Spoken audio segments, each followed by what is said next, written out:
दोस्तों, ये कहानी ऐसे लोगों के लिए है जो जल्द ही लोगों की बातों में आकर अपना लक्ष्य बदल देते हैं और असफल हो जाते हैं।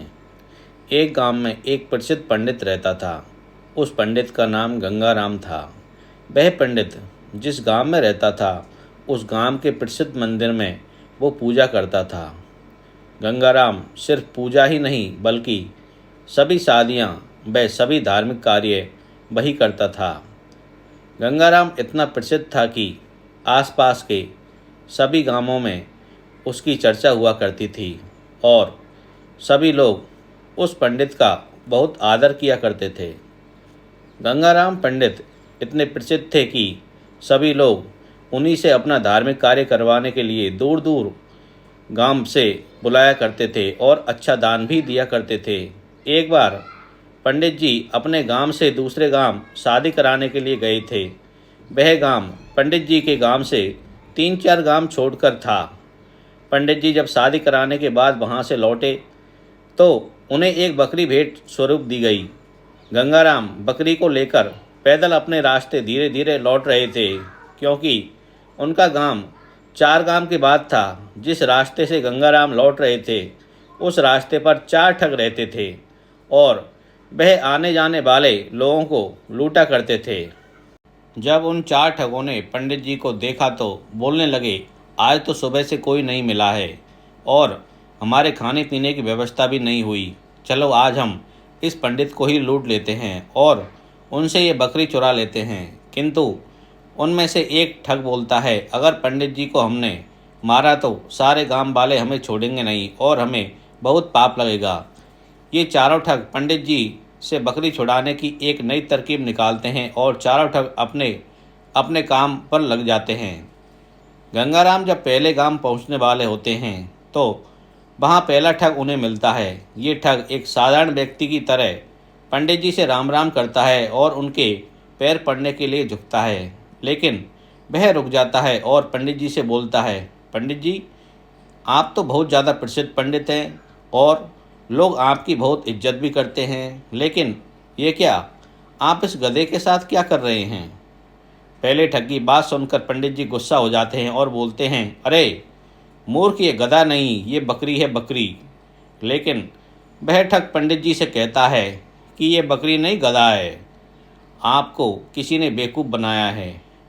पंडित जी फिर गुस्से से कहते हैं कि तू तो मूर्ख है, यह गधा नहीं बकरी है, और इतना बोलकर पंडित जी आगे निकल जाते हैं।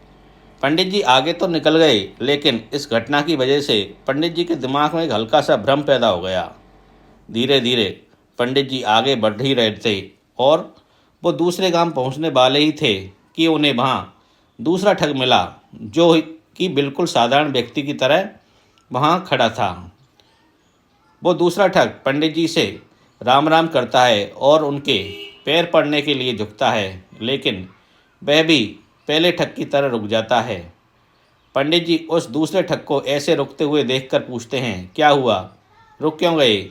तो वह बोलता है, पंडित जी, आप इस गधे को साथ लेकर क्यों घूम रहे हो? इससे आप खंडित हो जाओगे और लोग आपके बारे में क्या सोचेंगे? इससे बेहतर आपके लिए यही है कि आप इस गधे को भगा दो। इस दूसरे ठग की बात सुनकर पंडित जी को बहुत गुस्सा आता है और बोलते हैं, तुम मूर्ख हो, दिखाई नहीं देता यह बकरी है और तुम बोल रहे हो गधा है? दूसरा ठग बोलता है, पंडित जी, आपको किसी ने पागल बना दिया, यह बकरी नहीं है तो गधा है, और ये आपके साथ रहेगा तो आपकी क्या इज्जत रह जाएगी? यह सुनते ही पंडित जी सोचने लगे कि यह क्या बोल रहा है, मैं तो बकरी लाया हूँ, पर ये सब इसे गधा क्यों बोल रहे हैं? कहीं मैं सच में गधे को लेकर तो नहीं घूम रहा हूँ। अब पंडित जी सोच में पड़ जाते हैं और वो ठग वहाँ से चला जाता है और पंडित जी भी आगे बढ़ने लगते हैं। पंडित जी के दिमाग में अभी भी यही बात चल रही थी कि ये बकरी है या गधा। जब पंडित जी तीसरे गांव में पहुंचने वाले होते हैं तो उन्हें वहाँ तीसरा ठग मिलता है। वो भी पंडित जी से राम राम करता है और पैर पड़ने के लिए झुकता है, लेकिन झुकते झुकते रुक जाता है। तो पंडित जी पूछते हैं, क्या हुआ, तो वह ठग पंडित जी से बोलता है, पंडित जी, बाकी सब तो ठीक है, आप इस गधे को साथ लेकर क्यों घूम रहे हो? तीसरे ठग की बात सुनकर पंडित जी कहते हैं कि मैं इस गधे को गांव के बाहर छोड़ने जा रहा हूँ। मुझे रास्ते में दयनीय हालत में मिला था और पंडित जी वहाँ से निकल जाते हैं। ये तीनों ठगों की बात सुनकर पंडित जी का विश्वास खुद से उठ जाता है और उन्हें लगता है कि लोग सही बोल रहे हैं और मैं गलत हूँ। लेकिन फिर सोचते हैं कि मैं सही हूँ। इसी तरह उनका विश्वास खुद पर से गिरने लगता है और सोचते हैं कि मैं अपने गांव पहुँचने वाला हूँ। अगर ये बकरी नहीं हुई और गधा हुआ तो लोग मेरे बारे में क्या सोचेंगे?